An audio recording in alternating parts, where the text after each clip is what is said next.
Bapak Ibu Saudara terkasih dalam Tuhan. Tidak terasa sudah 4 bulan kita melakukan kegiatan ibadah online. Saya berharap Bapak Ibu Saudara tetap berada dalam lindungan Tuhan, tetap dalam keadaan sehat, dan tetap bersungguh-sungguh dalam melakukan kegiatan ibadah online. Sebelum memulai ibadah kita pada pagi hari ini, saya akan menyampaikan pengumuman GMCC untuk sepekan mendatang. Ada kabar gembira, ibadah umum di Gedung Gajah Mada akan segera dibuka kembali. Tapi tentunya dengan mengikuti protokol yang harus kita patuhi bersama. Informasi lebih lanjut, Bapak Ibu Saudara dapat mengetahuinya melalui media sosial GMCC. Menara doa akan dilakukan secara live di Instagram setiap hari Senin sampai dengan Sabtu dari jam 6 sore sampai dengan jam 7 malam. GMCC Talks akan dilakukan setiap hari Kamis jam setengah 8 malam melalui Zoom Meeting. Precious Women Gathering Ladies Talks akan dilakukan setiap hari Sabtu jam 7 malam melalui Zoom Meeting. Untuk informasi lebih lanjut mengenai jadwalku online, Bapak Ibu Saudara dapat menghubungi nomor-nomor berikut ini. Demikian pengumuman untuk sepekan mendatang. Ingat ya, stay safe and stay healthy.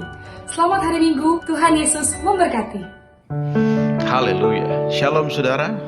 Senang menjumpai saudara dalam ibadah GMCC online hari ini.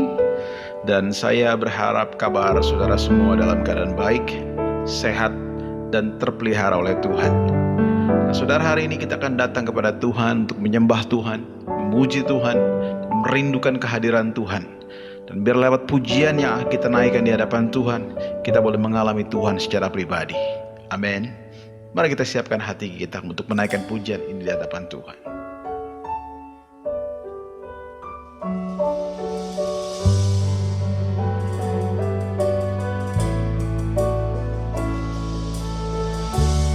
Biarlah ini menjadi kerinduan kami Tuhan, untuk lebih lagi haus dan laparkan hadirat-Mu, lebih lagi untuk mengasihi-Mu Tuhan. Ku rindu Kau Tuhan, lebih dari segalanya. Ku cinta Kau Yesus, Kaulah dambaan hatiku.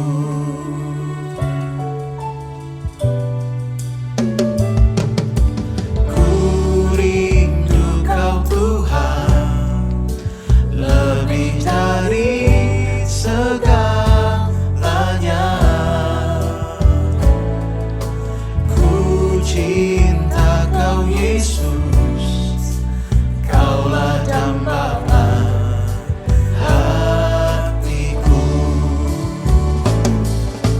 Ku sembah Kau, ku puji Kau, selamanya tinggal di hadirat-Mu, yang ku mau menyenangkan-Mu. Yesus, Kau dambaan hatiku. Mari gereja Tuhan, dengan hati yang rindu menaikkan pujian sekali lagi bersama-sama. Mari katakan, ku rindu Kau Tuhan, lebih dari segalanya. Ku cinta Kau Yesus, Kaulah dambaan hatiku. Ku sembah Kau, ku puji Kau, selamanya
hadapan Tuhan kita dengan hati yang penuh dengan kerinduan dan hati yang haus akan Tuhan.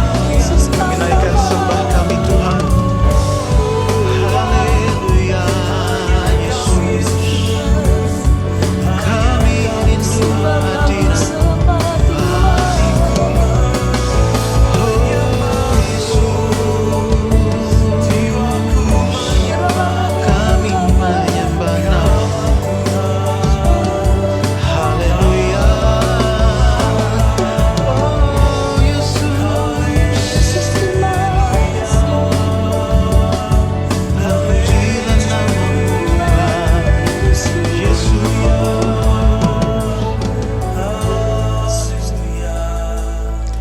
Ku sembah Kau, ku puji Kau, selamanya tinggal di hadirat-Mu, yang ku mau menyenangkan-Mu.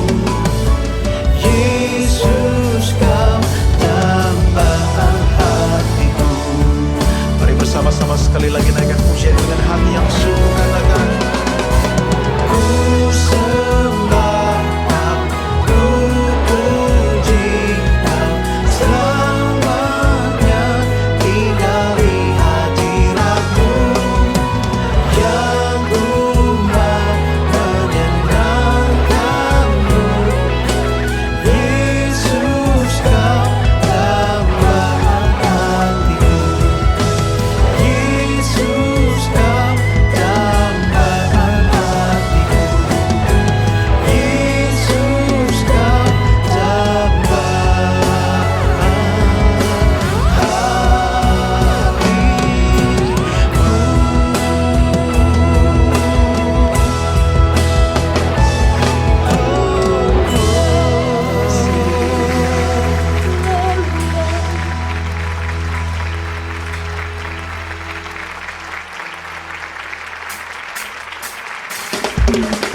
Biar segala yang bernafas, kami mau puji nama-Mu Tuhan.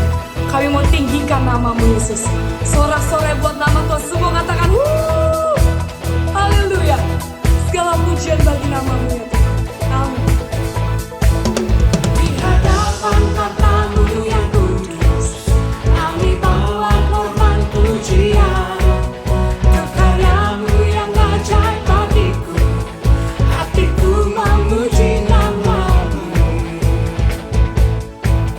Di hadapan tatamu yang kudus, kami bawa korban pujian. Karyamu yang ajaib bagiku, hatiku memuji nama-Mu. Salahku dan hatimu, Yesus salahku dan Rajaku. Abaikan hatiku, tiada teruntuk. Salahku dan hatimu, Yesus salahku dan Rajaku. Abaikan hatiku, tiada teruntuk. Sepanjang hidupku. Mari sama-sama kita katakan pujian dari Allah. Di hadapan tatamu yang kudus ya Tuhan. Di hadapan tatamu yang kudus, kami bawa korban pujian. Karyamu yang ajaib bagiku, hatiku memuji nama-Mu. Di hadapan tatamu yang kudus, kami bawa korban pujian. Karyamu yang ajaib bagiku, hatiku memuji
siapa dapat melawan? Kita lebih dari pemenang semua. Haleluya, kibarkanlah panjinya, Yesus Raja segala raja. Haleluya, bangkitlah gerejanya, kita lebih dari pemenang. Kita lebih dari pemenang. Kita lebih dari pemenang. Oh yes, segala kemuliaan hanya bagimu Tuhan Yesus yang dahsyat. Amin. Buat om dan tante yang punya anak, adik, ponakan umur 11-15 tahun, GMCC kembali akan membuka kelas KOM 100 Junior secara online atau melalui Zoom. Kelas ini akan dimulai tanggal 4 Juli 2020. Kelas ini gratis loh, hanya beli buku pelajaran saja. Karena itu, segera daftarkan anak-anak om tante karena persediaan tempat terbatas. Untuk informasi dan pendaftaran, bisa menghubungi nomor 0818 897 160. Tuhan Yesus memberkati. Shalom saudara, tema kali ini kita akan membahas tentang hidup dan cara kematian orang Kristen. Tidak sedikit orang percaya, khususnya para pelayan Tuhan yang setia, berpulang karena serangan wabah COVID-19. Kemudian banyak orang bertanya, apa yang salah? Kenapa? Kok bisa? Orang seringkali mengaitkan cara kematian seseorang dengan kehidupannya. Kematian adalah hal yang tidak terhindarkan dari kehidupan semua makhluk hidup di dunia termasuk manusia. Ada dua pandangan, yaitu yang pertama pandangan orang yang saleh pasti meninggal dengan cara terhormat, seperti mati dengan tenang, tidak menderita kesakitan, saat-saat terakhir dengan kondisi baik. Pandangan yang sebaliknya yaitu orang yang berdosa besar. Mereka meninggal dengan cara yang hina, maksudnya matinya menderita, sendirian di saat-saat terakhir dan mengenaskan, meninggal karena kecelakaan atau korban kriminal. Benarkah kedua pandangan tersebut? Tentu saja pandangan tersebut salah.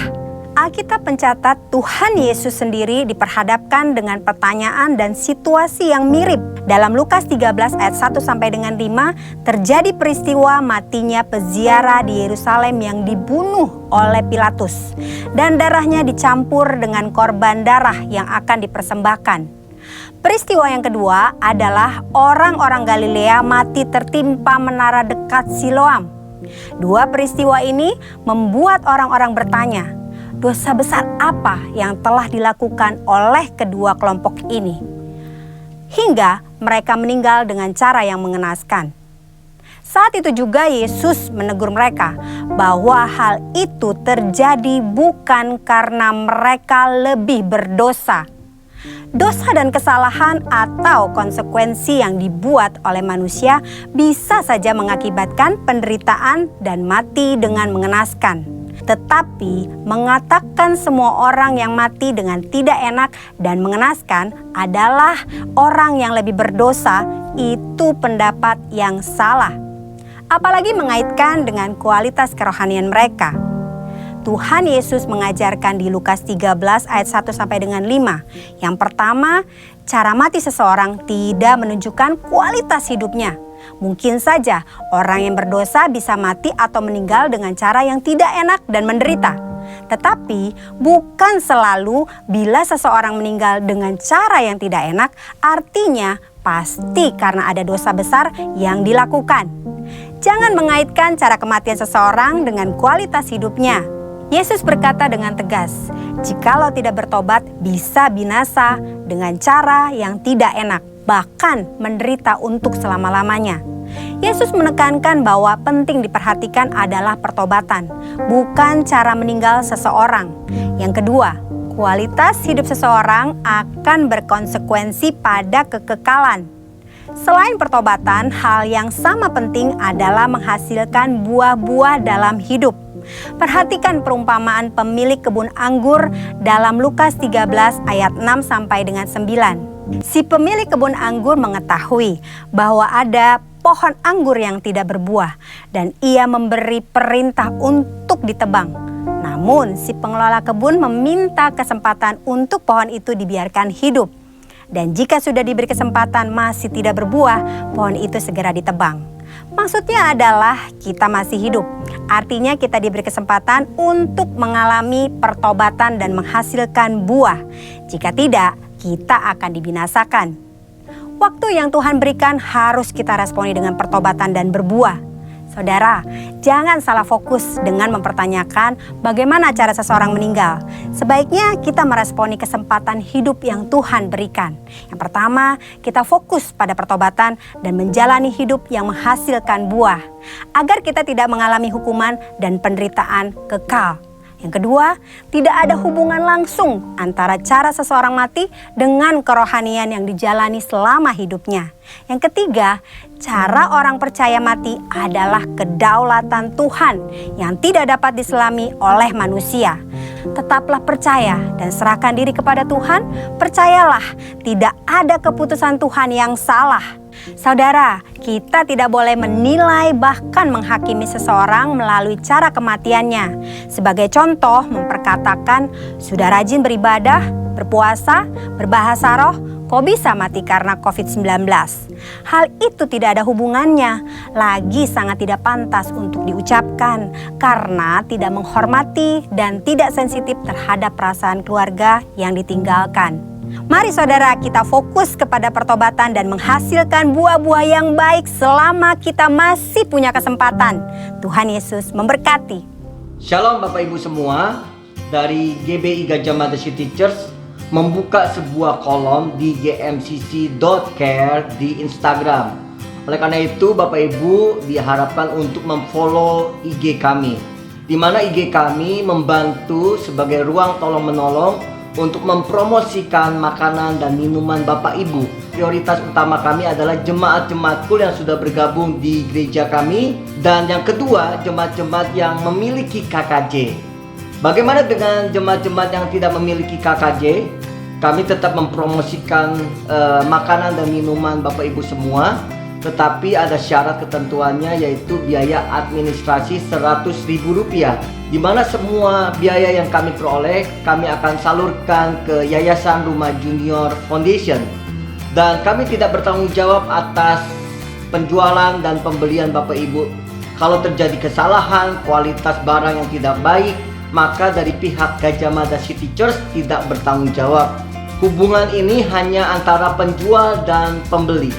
Oleh karena itu, bagi Bapak Ibu yang ingin dipromosikan, di endorse di IG Instagram GMCC Care, silakan menghubungi nomor di bawah ini dan langsung @GMCC Care. Tuhan Yesus memberkati. Shalom jemaat yang dikasihi Tuhan, saya percaya Anda diberkati Tuhan dimanapun Anda berada ketika Anda mau mengikuti ibadah ini. Sebelum saya menyampaikan firman Tuhan, ada baiknya mari kita berdoa terlebih dahulu.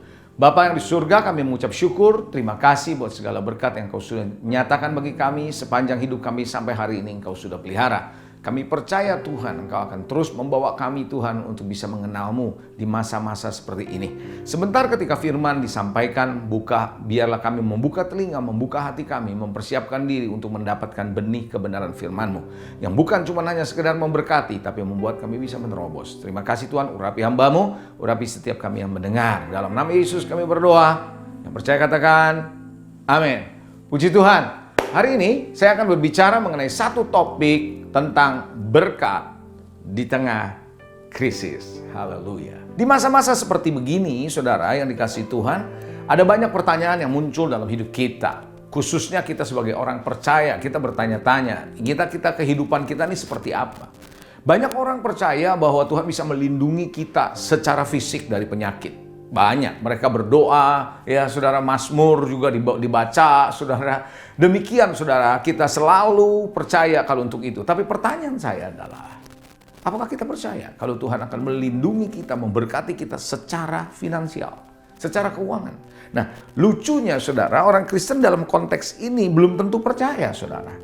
Mereka kalau soal kesembuhan, mereka kalau soal dilindungi oleh Tuhan percaya. Tapi kalau soal keuangan belum tentu percaya. Kenapa? Ini yang sering menjadi masalah, saudara. Hal yang sama, saudara, kita bisa percaya kalau Tuhan bisa menyelamatkan kita. Tapi seringkali kita nggak percaya kalau Tuhan juga sudah menyediakan masa depan kita yang baik. Nah, ini menjadi sebuah dilema yang seringkali terjadi antara mulut yang kita ucapkan dengan hati berbeda. Dengan apa yang kita percaya sebahagian. Saudara percaya sebahagian sebenarnya sama saja dengan tidak percaya sepenuhnya, saudara. Nah, itu sebabnya kalau kita mau menerima berkat Tuhan yang sepenuhnya, kita mau mengalami berkat Tuhan sepenuhnya, ya kita harus sepenuhnya percaya. Nah, saudara yang dikasih Tuhan, di masa-masa pandemi, krisis seperti begini, saya percaya setiap orang pasti ingin diberkati. Betul? Anda ingin diberkati, saya ingin diberkati, semua orang, termasuk hamba-hamba Tuhan yang manapun ingin diberkati. Namun saudara yang dikasih Tuhan, mereka seringkali bertanya, gimana Pak? Kerja nggak bisa, semua terbatas dan sebagainya, bisnis merosot, terus gimana? Saya selalu katakan di masa-masa pandemi ini, bahwa ekonomi Allah baru kelihatan, baru bisa nyata, kita bisa alami ketika krisis melanda. Sepanjang krisis nggak melanda, ekonomi masih bagus. Contoh nanti ketika ekonomi mulai kembali lagi normal dan bahkan menaik kembali, bisa jadi kita lupa lagi dengan prinsip yang namanya ekonomi Allah.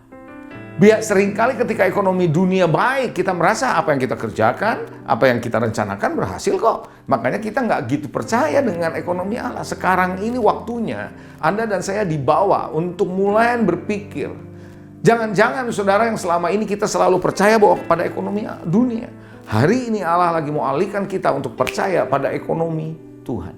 Amin. Nah, hari ini saya akan bicara soal berkat di tengah krisis. Bagaimana kita bisa menerima berkat di tengah krisis? Saudara, di dalam slide berikut ini, dalam quotation ini, Anda mesti tahu bahwa manusia terlahir untuk diberkati dan menjadi target dari berkat Bapa. Saudara dan saya dilahirkan untuk diberkati. We are born to be blessed. Kita lahir untuk diberkati dan menjadi target dari berkat Bapa. Kenapa saya berani katakan demikian? Karena manusia diciptakan di hari yang ke-6. Hari pertama sampai hari ke-5 Tuhan sudah sediakan semuanya. Berkat sudah disediakan oleh Tuhan buat manusia sehingga manusia ketika hidup tidak perlu memikirkan apakah mereka cukup makan atau tidak. Bagaimana mereka makan atau tidak. Jadi semua berkat sudah disediakan untuk ditargetkan buat manusia, yaitu saudara dan saya. Nah, oleh karena itu saudara, di dalam Bilangan 6 ayat 22, 27 sampai 27 juga berkata demikian. Firman Tuhan bilang, Tuhan berfirman kepada Musa, berbicaralah kepada Harun dan anak-anaknya, beginilah harus kamu memberkati orang Israel, katanya. Katakan kepada mereka begini, Tuhan memberkati engkau dan melindungi engkau. Tuhan menyinari engkau dengan wajahnya dan memberi engkau kasih karunia. Tuhan menghadapkan wajahnya kepadamu dan memberi engkau damai sejahtera. Demikianlah harus mereka meletakkan namaku atas orang Israel, maka aku akan memberkati mereka. Jadi Tuhan sendiri, ayat ini sering dipakai saudara sebagai doa berkat, saudara. Iya kan? Nah, Bapak di dalam ibadah, selesainya ibadah, hari ini saya mau ajak saudara, ayo kita melihat bahwa kalau Tuhan menargetkan berkat buat saudara dan saya, berarti keadaan tidak akan mempengaruhi kita, karena kita adalah targetnya berkat. Mau krisis, mau enggak, Tuhan menargetkan kita untuk bisa menerima berkat dari Dia. Anda percaya itu? Setuju dengan saya? Dengan firman Tuhan? Haleluya. Oleh karena itu saudara, kenapa Yesus datang ke atas muka bumi ini? Dia bukan cuma sekedar menembus dosa saudara dan saya. Nah. Tetapi Dia mau mengembalikan saudara dan saya yang keluar dari zona berkat Bapa selama di Taman Eden. Karena dosa, manusia keluar dari zona berkat ini. Dan Tuhan Yesus datang ke dunia menebus dosa kita. Dan sekaligus mengembalikan saudara dan saya yang percaya masuk dalam zona berkatnya Bapa. Nah, Bapak Ibu Saudara yang dikasih, banyak orang tidak konsisten dalam hidup diberkati. Kenapa tidak konsisten dalam hidup diberkati? Karena tidak konsisten di dalam zona berkat Bapa. Sehingga akhirnya saudara, karena tidak konsisten di dalam zona berkat Bapa, tidak konsisten dalam berkat, mulai bertanya-tanya. Mana katanya berkat Tuhan? Mana katanya hamba Tuhan mengajarkan saya ini dan itu? Kok saya nggak alami? Karena kita tidak konsisten dalam zona berkat Bapa. Saudara pernah pasti pakai Anda punya handphone, seringkali dalam daerah-daerah tertentu kehilangan sinyal. Betul? Hilang sinyal, omongan putus. Nah sekarang sedang rame kita pakai Zoom aplikasi. Kadang-kadang di Zoom juga kalau kita punya internet nggak kuat atau nggak bagus, hilang. Nah itu artinya ada zona-zona di mana kita tidak konsisten menerima berkat Tuhan. Nah saya mau ajarkan sama saudara, bagaimana saudara dan saya bisa konsisten masuk dalam zona berkat Bapa. Nah zona berkat Bapa itu apa sih? Zona berkat Bapa itu adalah wilayah orang percaya, wilayah suatu lingkungan hidup kita sebagai orang percaya yang selalu tersedia berkat Bapa. Nggak pernah kekurangan. Selalu ada dimanapun kita berada. Yang kedua, hidup dalam zona berkat Bapa adalah perekonomian Bapa yang tidak akan pernah tergoncangkan. Tidak akan pernah tergoncangkan dan beroperasi menurut prinsip-prinsip ilahi. Saudara, ini yang namanya zona berkat Bapa. Zona berkat Bapa adalah perekonomian Bapa yang tidak pernah tergoncangkan. Nggak ada resesi, nggak ada krisis, saudara. Ya, dan selalu mengikuti prinsip-prinsip ilahi tentunya. Dan yang ketiga, saya percaya yang namanya zona berkat Bapa adalah zona yang tidak akan pernah mengalami krisis. Anda tidak akan pernah krisis. Dunia boleh krisis, Anda tidak pernah krisis. Nanti saya akan jelaskan lebih jauh buat saudara, supaya saudara ngerti berkat di tengah krisis. Tidak akan pernah mengalami resesi, tidak mengalami kekurangan, tidak mengalami kemiskinan. That is the blessing of the Father. Sehingga kita ada dalam zona berkat Bapa. Saudara yang dikasihi Tuhan, itu sebabnya kenapa saya mau ajak saudara untuk mengerti ini, karena Ibrani 12 ayat 26-28 berkata segala sesuatu akan digoncangkan. Sekali lagi Tuhan katakan, aku akan menggoncangkan bukan hanya bumi saja, tapi langit juga. Supaya yang tidak tergoncangkan, tinggal tetapkan. Kita adalah kerajaan yang tidak tergoncangkan. Saya percaya menjelang kedatangan Tuhan, dunia termasuk sistem ekonomi akan terus digoncang oleh Tuhan. Berbahagialah Anda dan saya, kita yang ada dalam zona berkat Bapa yang tidak tergoncangkan. Yang setuju katakan amin. Baik, puji Tuhan. Baik saudara yang dikasihi Tuhan, itulah sebabnya jangan takut. Jangan pernah takut. Jalani prinsip perekonomian Tuhan. Saya percaya ada prinsipnya. Kalau Anda pergi ke dokter, dokter kasih Anda resep, Anda mesti beli. Kalau Anda nggak beli, percuma ke dokter. Betul nggak saudara? Yes, selalu ada prinsipnya. Kalau Anda belajar kedokteran, ada buku kedokteran. Kalau Anda belajar apa lagi? Aerodynamics, Anda belajar pesawat, Anda ada bukunya. Semua ada sistemnya, itu ada. Jalani prinsipnya. Lalu jangan takut. Dan kita harus belajar untuk berani keluar dalam sistem ekonomi Babel. Sistem ekonomi dunia yang selalu rapuh dan goncang. Bisa katakan amin. Nah, saudara, beberapa contoh krisis di mana Tuhan memberkati di tengah krisis. Musa, ketika ada krisis, Tuhan memanggil Musa dan ada berkat dari Tuhan. Ada mujizat terjadi. Goshen adalah salah satu contoh di mana berkat Tuhan ada di tengah krisis. Ishak sedang mengalami kelaparan. Anda bisa baca nanti di dalam Kejadian 26. Saudara, Ishak sedang mengalami kelaparan. Ini bukan yang pertama kali katanya. Dan terjadi goncangan krisis. Lihat bagaimana Tuhan memberkati Ishak. Luar biasa. Sampai dia diberkati dahsyat. Waktu dia menabur di masa kesusahan. Ada banyak orang belajar menabur di tengah-tengah keadaan yang lagi nyaman, tapi waktu sulit dia nggak mau menabur. Nah, saya mau ajak saudara belajar ini nanti, bagaimana saudara tetap masuk di dalam sistem perekonomiannya Allah, masuk dalam zona berkatnya Bapa. Seorang Elia mengalami krisis 3,5 tahun, tapi Tuhan pelihara dia. Halo, ada amin, puji Tuhan. Oleh karena itu banyak orang Kristen yang tidak mengerti bagaimana hidup diberkati. Saudara mau diberkati? Ayo, saya mau ajarin saudara ya. Nah, saudara, segala sesuatu ada prinsip. Sekali Anda mengabaikan prinsip dan kebenaran Tuhan, selalu ada konsekuensinya. Saya ulangi, sekali Anda dan saya mengabaikan prinsip dan kebenaran firman Tuhan, pasti ada konsekuensinya. Selalu membawa konsekuensi. Pasti. Kalau kita tahu ada hukum dan kita tidak mengikuti aturan-aturan hukum di negeri ini, ada konsekuensi. Tuhan itu berjalan berdasarkan hukum, berdasarkan aturan, berdasarkan prinsip, berdasarkan kebenaran. Diabaikan, ada konsekuensinya. Nah, karena itu mari kita belajar apa sih prinsip dan kebenaran Tuhan yang membawa kita masuk kembali ke dalam zona berkat Bapa dan kita menjadi target berkat dari Tuhan. Anda siap? Kunci yang pertama adalah kehidupan spiritual. Saudara yang dikasihi Tuhan, ini nggak boleh tawar-tawar. Kalau Anda mau diberkati Tuhan, kehidupan spiritual Anda harus pelihara. Ulangan 30 ayat 9 dan 10 di sana jelas mengatakan bahwa Oh, Allah akan memberkati saudara dan saya. Kandungan diberkati, hasil ternak, hasil bumi diberkati, segala pekerjaan diberkati. Lalu di dalam ayat yang ke-9 dikatakan apabila, ayat 10-nya apabila kita mendengar suara Tuhan. Artinya perkara spiritual lah, kalau kita dengar suara Tuhan, taat sama Tuhan, kita akan lihat hidup kita diberkati. Jangan pernah anggap enteng saudara kehidupan spiritual. Bukankah firman Tuhan berkata bahwa takut akan Tuhan adalah permulaan dari hikmat? Kenapa hikmat perlu? Yes, dengan permulaan hikmat, dengan permulaan pengetahuan, itu penting saudara. Takut akan Tuhan permulaan dari pengetahuan. Permulaan hikmat adalah takut akan Tuhan. Itu di Mazmur berkata demikian, di Amsal berkata begitu. Saudara, dengan hikmat, dengan pengertian, kita bisa menyelesaikan persoalan yang rumit hari-hari ini. Justru banyak orang tidak menyadari bahwa hikmat itu penting, saudara. Tahukah saudara, Mesir pernah mengalami masa kelaparan 7 tahun. Masa kelaparan 7 tahun, malah tapi waktu masa kelimpahan, Tuhan kasih hikmat. Tuhan kasih pengertian kepada Yusuf bagaimana dia untuk bisa memelihara bangsa yang besar itu. Bapak Ibu Saudara, bagaimana Daud ketika menerima hikmat dari Tuhan ketika mengalami kelaparan. Anda bisa baca 2 Samuel 21 nanti. 2 Samuel 21 ya. Anda baca saja nanti di rumah. Saudara, Anda pelajari bagaimana 3 tahun berturut-turut mengalami kelaparan. Dengan hikmat Tuhan dia bisa menyelesaikan persoalan itu. Nah, ada satu ayat yang saya mau ajak saudara untuk membaca baik-baik saudara. Di dalam Kejadian pasalnya yang kedua, ayat 10, ayat 11. Ini menarik saudara.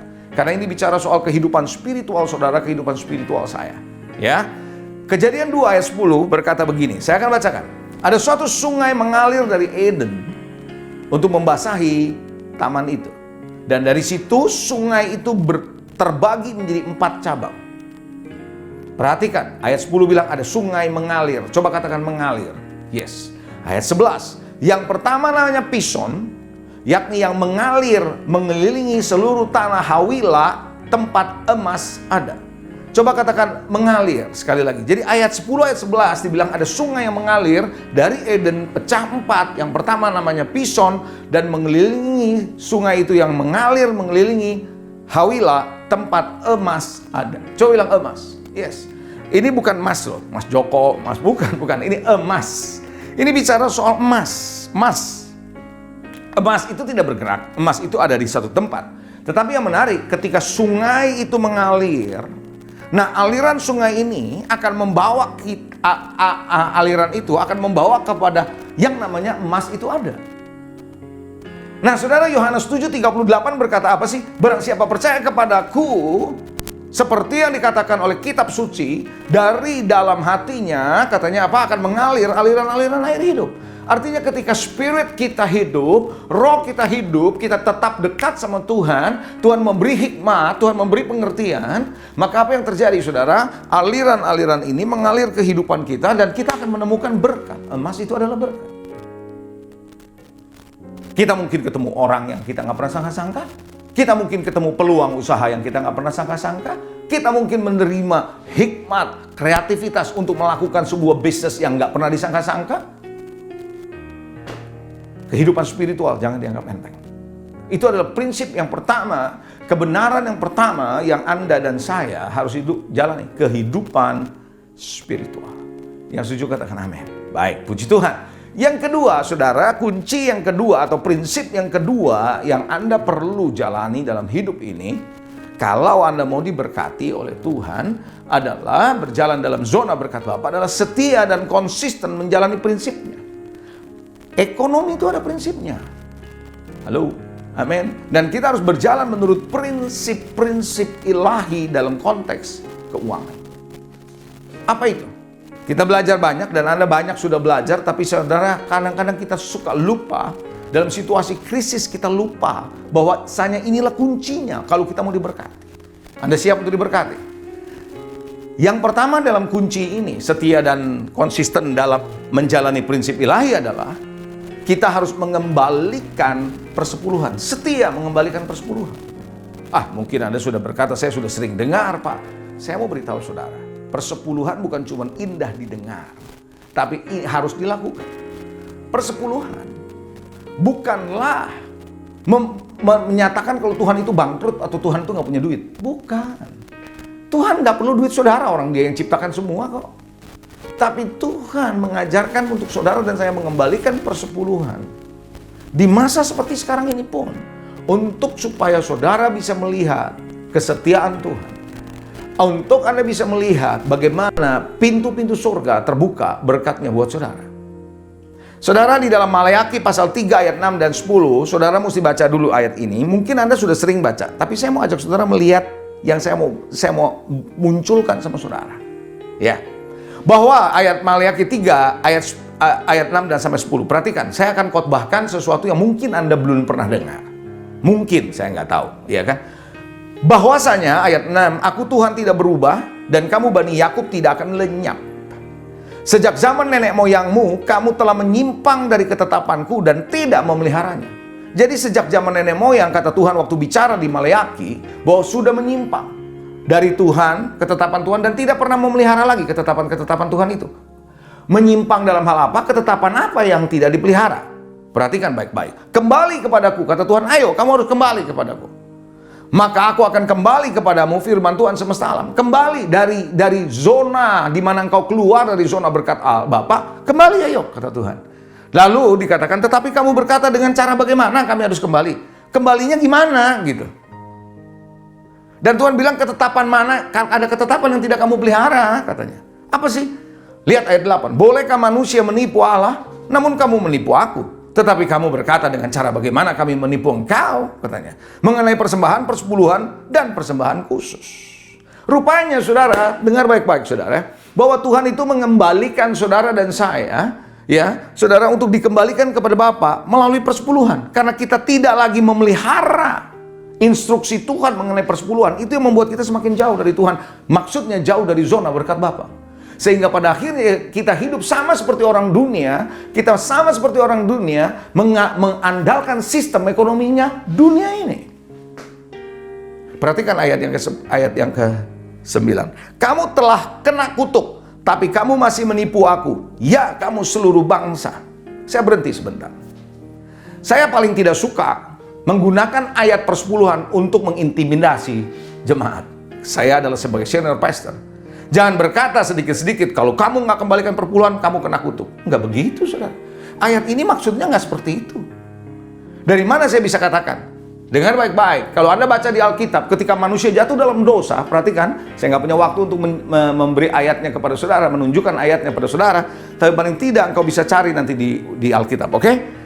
Ketika manusia jatuh dalam dosa, Tuhan bilang begini, perhatikan baik-baik. Terkutuklah tanah demi engkau. Terkutuklah tanah untuk kepentingan kamu, bagi kamu, untuk kamu. Jadi Tuhan mengutuk tanah, mengutuk bumi, karena manusia jatuh dalam dosa, supaya manusia melihat ketika bumi terkutuk, karena dengan susah payah, dengan berpeluh engkau akan menerima rezekimu. Jadi Tuhan lengkap berkata, setelah masuk dalam dosa, Tuhan mengutuk tanah. Jadi tanah, bumi sudah terkutuk sama Tuhan. Dikutuk sama Tuhan. Anda ngerti maksud saya? Nah, itu sebabnya saudara yang dikasih Tuhan, ketika kita mengerjakan ekonomi di atas muka bumi ini bukan dengan cara Tuhan, kita dengan berpeluh, dengan susah payah, ini yang kita akan alami. Nah, Tuhan bilang begini, kalau engkau tidak mengembalikan persepuluhan, engkau sudah mengikuti konsep bumi yang sudah terkutuk ini. Paham nggak kira-kira? Karena kita keluar dari atau zona berkat Bapa, kita masuk ke dalam sistem ekonomi dunia yang katanya tanah itu sudah terkutuk. Nah, Tuhan mau bawa Anda keluar dari kutukan itu. Justru persepuluhan sebenarnya membawa saudara keluar dari sistem ekonomi Babel, bumi yang sudah terkutuk ini, supaya saudara masuk dalam ekonominya Allah. Saudara ngerti maksud saya? Nah, kalau Anda ngerti ini saudara, maka Anda mengembalikan persepuluhan bukan sebagai sesuatu yang menakutkan buat saudara. Lalu dikatakan saudara ayat 10, bawalah seluruh persembahan persepuluhan itu ke dalam rumah perbendaharaan, supaya ada persediaan makanan di rumahku, dan ujilah aku firman Tuhan semesta alam, maka aku tidak membukakan tingkap-tingkap langit dan mencurahkan berkat kepadamu sampai berkelimpahan. Tuhan berkata, kalau engkau mengembalikan persepuluhan, keluar dari sistem dunia yang sudah terkutuk ini, karena ini akan digoncangkan terus dan keluar, maka engkau akan lihat blessing upon blessing yang datang dari Tuhan. Bukannya Anda bilang kalau Anda saya nggak pernah ngomong, saya nggak pernah mau mengatakan bahwa perpuluhan, kalau kamu nggak kembalikan perpuluhan kamu akan kena kutuk. Itu menakut-nakuti orang, saudara. Tapi kita akan belajar, saudara, bagaimana orang ini mesti ngerti bahwa dia kembalikan persepuluhan. Sebenarnya dia sedang dibawa oleh Tuhan keluar dari sistem yang terkutuk ini. Yang setuju katakan amin. Lihat ayat 11. Ayat 11 ini penting. Aku akan menghardik bagimu. Kata bagimu sering gak dilihat orang. Aku akan menghardik bagimu belalang pelahap supaya jangan dihabisinya hasil tanahmu, supaya jangan pohon anggur di padang tidak berbuah bagimu. Firman Tuhan semesta alam. Perhatikan kenapa kata bagimu itu penting. Karena waktu bumi dikutuk, Tuhan bilang terkutuklah bumi bagi engkau. Terkutuklah bumi karena engkau. Saudara, sekarang Tuhan kembalikan berkat itu karena engkau juga. Tuhan mau katakan engkau adalah sumber di mana titik di mana engkau diberkati. Haleluya. Itu adalah yang pertama, kembalikan persepuluhan. Saya nggak punya waktu untuk menjelaskan apa berkat persepuluhan dan sebagainya. Tapi yang kedua adalah yang namanya setia dan konsisten menjalani prinsip ilahi adalah Anda menabur benih. Wow, menabur benih. Selain persepuluhan, Anda kembali kepada sistem ekonominya Allah, dikembalikan kepada posisi sistem ekonominya Allah. Nah, dalam sistem ekonomi Allah ini Anda harus berjalan. Sekarang, setelah kembalikan persepuluhan, masuk dalam sistem ekonomi Allah, Anda harus berjalan dalam sistem ekonomi. Nah, salah satu prinsip yang Anda harus lakukan, nabur benih. Nabur benih bukan cuma waktu lagi kelimpahan. Ishak di Kejadian 26, di masa lagi kesulitan dia menabur benih, saudara. Saudara, saya bersyukur saya mengajari jemaat saya. Saudara, ketika pandemi mulai terjadi beberapa minggu, kami adakan pertemuan Zoom. Saya sebagai senior pastor dengan seluruh jemaat saya. Saya tanya tentang kehidupan mereka. Saudara, yang mengejutkan saya adalah banyak di antara mereka yang luar biasa diberkati Tuhan.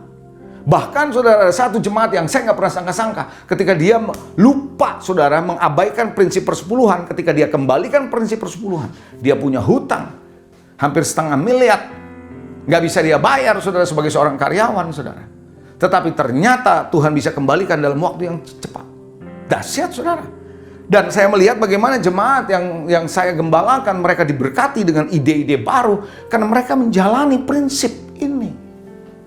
Ada amin, saudara. Prinsip ini bukan cuma sekedar Anda mengembalikan terus seperti kayaknya jadi biaya, tidak. Alkitab berkata dalam Matius 6:21, di mana hartamu berada, di situ hatimu berada. Kalau hartamu berada di pasar saham, hatimu pasti ada di pasar saham. Kalau hartamu ada di pasar properti, maka hatimu ada di properti. Tapi kalau hartamu ada di kerajaan, hatimu ada di kerajaan Tuhan. Bisa katakan amin. Nah, saudara yang dikasihi, benih itu Anda perlu tabur. Anda nggak mungkin menuai kalau Anda nggak pernah menabur. Mau menuai? Mau menuai? Sistem Allah, tabur tuai.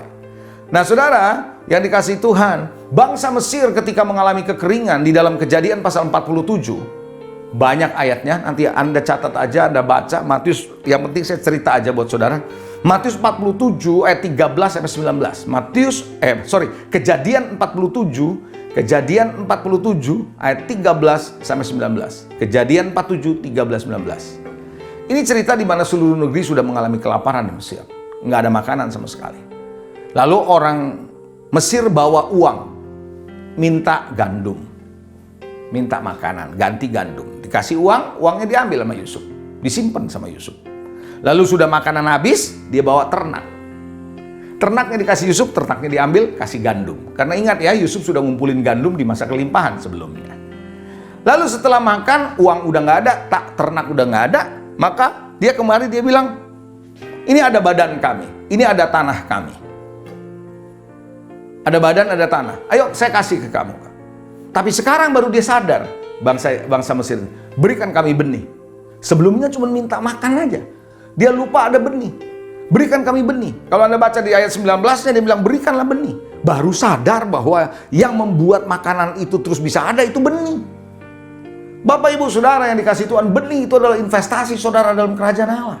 Benih itu bukan biaya. Benih itu akan bertumbuh. Saya percaya ketika Anda menabur, Anda sedang menabur benih. Haleluya. Katakan amin.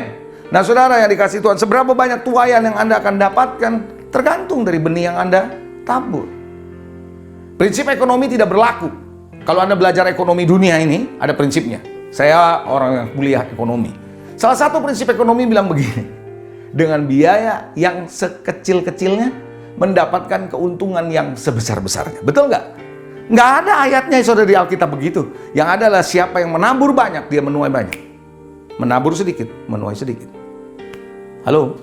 Amin. Nah, oleh karena itu saudara, belajarlah dari seorang Ishak di masa kekeringan di dalam Kejadian 26. Dia tetap menabur. Dan waktu di tahun itu juga dia mendapatkannya berlipat kali ganda. Ishak tetap menabur sekalipun berada di dalam masa kelaparan. Jadi saudara yang dikasihi, saya mau mengajak saudara hari ini, belajarlah jadi orang yang betul-betul mengerti pentingnya menabur. Haleluya. Ada amin saudara. Ya, saudara, saya bersyukur saudara bahwa orang-orang yang belajar menjalani sistem ekonomi Allah dengan mengembalikan persepuluhan, dengan setia menabur, hidup mereka di masa seperti ini Tuhan pelihara. Dahsyat. Saya waktu mendengar dengan jemaat saya melalui aplikasi Zoom, saya bersyukur. Mereka diberkati luar biasa. Oleh karena itu saudara yang dikasihi Tuhan, bersyukur sampai hari ini pun gereja kami tetap dipelihara oleh Tuhan. Bisa katakan amin? Puji Tuhan. Saudara diberkati Tuhan. Amin. Bagian terakhir, yaitu prinsip yang terakhir yang saya mau sampaikan kepada saudara. Fokuslah kepada Tuhan dan janjinya. Kalau Anda mau mengalami berkat di tengah krisis, ya, fokus sama Tuhan, sama janji-janji Tuhan. Karena itu Bapak Ibu Saudara, cara penyelesaian masalah, setiap orang punya masalah yang berbeda-beda. Tapi ketika Anda fokus ke Tuhan, Tuhan juga punya cara yang berbeda-beda untuk menyelesaikannya. Tiap orang berbeda. Bisa katakan amin? Hari ini saudara, yang menjadi sumber berkat saudara di tengah krisis ini bukan pemerintah. Bukan. Bukan jaringan sosial. Bukan. No. Bukan. Saudara yang dikasihi, Anda harus tahu sumber pertolongan saudara hari ini datangnya dari atas, bukan dari atasan. Sumber pertolongan saudara dan saya datangnya dari atas, dari Tuhan, bukan dari atasan. Karena itu belajarlah fokus kepada Tuhan dan janji-janji Tuhan. Karena kalau dia berjanji, bagi Tuhan ketika dia berjanji, sudah selesai. Di mata Tuhan, it is done. Selesai. Sekali dia janji, dia nggak akan tarik janjinya. Sekarang kuncinya kita yang harus bisa melihat janji itu digenapi dalam hidup kita. Caranya, jangan fokus ke masalah. Jangan fokus kepada keadaan. Itu yang membuat kita takut. Itu yang membuat kita cemas. Itu yang membuat kita khawatir. Itu yang membuat kita gelisah. Itu yang membuat kita bersungut-sungut. Itu yang membuat kita jadi marah. Tetapi ketika kita fokus kepada Tuhan, disitulah kita belajar bersyukur kepada Dia. Ekonomi Allah adalah masalah hati juga. Jadi 3 hal saya mau ajak saudara. Hari ini kehidupan spiritual saudara penting untuk Anda perhatikan. Yang kedua, bagaimana persepuluhan Anda? Apakah Anda kembalikan? Karena Anda harus tahu itulah prinsipnya Tuhan. Untuk kembali Anda kepada yang namanya berkat, zona berkat Bapa. Bagaimana dengan benih? Apakah Anda masih menabur? Banyak orang Kristen justru di masa-masa kesulitan ini malah dia menghemat benih. Saudara kalau makan mangga, Anda kan nggak makan bijinya kan? Kenapa bijinya nggak dimakan? Karena kalau Anda makan bijinya, selain adanya juga bisa berbahaya, saudara, dan nggak ada gunanya buat kita. Tapi ketika kita biji itu ditabur kembali, ditanam kembali, dia akan berbuah kembali mangga. Saudara jangan habisin semua. Ada banyak orang Kristen salah di masa krisis. Yang dia kurangi justru taburannya. Biaya-biaya yang lain dibiarkan. Saudara yang dikasih Tuhan belajar. Karena saudara harus tahu berkat yang pertama datang bukan dari kartu kredit Anda. Penerbit kartu kredit, bukan. Berkat Anda yang pertama bukan dari leasing company saudara, bukan. Bukan dari bank saudara, bukan. Tapi berkat pertama yang Anda terima dan saya terima dari Tuhan. Berikan penghargaan kepada Tuhan dengan sebaik-baiknya. Maka Tuhan akan memberkati Anda. Dan yang ketiga, fokus dan janji kepada Tuhan. Fokus pada Tuhan dan janjinya. Saya percaya ketika Daud mengalami tekanan dalam Mazmur 3 ayat 1-5, Anda bisa lihat bagaimana dia mengalami tekanan dari musuhnya. Dia mengambil Selah, kembali ke Tuhan, datang kepada Tuhan. Dia diberkati. So, alami berkat di tengah krisis. Saya percaya Tuhan memberkati. Amin. Mari kita berdoa. Tuhan, terima kasih untuk hari ini. Aku percaya Roh Kudus Engkau memberi kepada kami pengertian bagaimana kami belajar untuk berhidup dalam berkat di tengah krisis. Mari Tuhan campur tangan agar kami belajar untuk bisa menangkap pesan-pesan-Mu ini. Agar supaya dengan demikian kami hidup di dalam kasih karunia-Mu, hidup dalam berkat-berkat-Mu, perlindungan-Mu sempurna adanya. Kami percaya Roh Kudus Engkau campur tangan dalam setiap jemaat yang sedang menyaksikan segala pesan ini, mengikuti ibadah ini. Kiranya berkat ini Tuhan menyertai kami semua. In Jesus' name, dalam nama Yesus kami berdoa. Semua kita yang percaya katakan, amin. Mari Bapak Ibu yang dikasihi Tuhan, setelah Anda mendengarkan kebenaran firman Tuhan, mari kita berdoa, sekalian kita mendoakan doa berkat. Mari angkat kedua belah tanganmu, dan bagi Anda yang menyaksikan ini, saya undang semua bangkit berdiri, dan mari kita berdoa. Tuhan, terima kasih untuk segala kebenaran firman-Mu mengajarkan kami bagaimana ekonomi Allah ada pada kami. Kami percaya Engkau pelihara, Engkau jagai kami di tengah-tengah situasi seperti ini. Terobosan demi terobosan terjadi, keuangan kami tidak menjadi masalah karena kami percaya Engkau menyertai kami. Mari Bapak Ibu saudara yang kasih Tuhan, terima berkat dari Dia. Terimalah berkat besar dari Allah Bapa, kasih setia dari Tuhan kita Yesus Kristus, persekutuan yang indah dan manis bersama dengan Roh Kudus menyertai saudara saat ini sampai selama-lamanya. Dalam nama Yesus kami berdoa. Yang percaya katakan amin. God bless you.